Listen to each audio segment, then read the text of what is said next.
Hi friends, welcome to our channel. Friends, వీడియోలో AP రాష్ట్ర వ్యాప్తంగా గత కొన్ని రోజులుగా మున్సిపల్ కార్మికులు అయితే సమ్మె అయితే చేస్తున్నారండి. అయితే ఈ యొక్క సమ్మెని విరమించేందుకు ఏపీ ప్రభుత్వం అయితే వీళ్ళకైతే గుడ్ న్యూస్ అయితే చెప్పిందండి. సో ఏంటా గుడ్ న్యూస్ అనేది క్లారిటీగా అయితే చెప్తాను. వీడియో ఎవరు కూడా స్కిప్ చేయొద్దు, లాస్ట్ దగ్గర చూడండి. అలాగే మా ఛానల్ ఎవరైతే మొదటిసారి విజిట్ చేశారో తప్పకుండా అయితే సబ్స్క్రైబ్ చేసుకుని ఫాలో అవుతుండండి.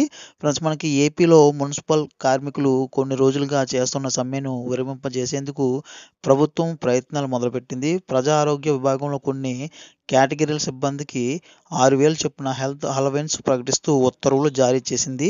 శానిటేషన్ వాహనాల డ్రైవర్లు, అండర్ గ్రౌండ్ డ్రైనేజీ, మలేరియా వర్కర్లకు లబ్ధి చేకూరనుంది. మీరు చూశారు కదండి, మున్సిపల్ కార్మికుల్లో మనకి ముఖ్యంగా ప్రజారోగ్య విభాగంలో చూసుకున్నట్లయితే కనుక కొంతమందికి అయితే 6,000 హెల్త్ అలవెన్స్ అయితే మనకి ప్రకటిస్తూ ఈ యొక్క నిర్ణయం అయితే తీసుకొచ్చింది. దీనికి సంబంధించి జీవో కూడా జారీ అయితే చేయడం జరిగింది. సో దీనిపైన మున్సిపల్ కార్మికులు ఎలా ఎలా స్పందిస్తారు అనేది మనం చూడాలి. సో ఇది ఫ్రెండ్స్, వీడియోలో ఇలాంటి అప్డేట్స్ కోసం మన ఛానల్ సబ్స్క్రైబ్ చేయండి, లైక్ చేయండి, కుదిరితే మీ ఫ్రెండ్స్ కూడా షేర్ చేయండి.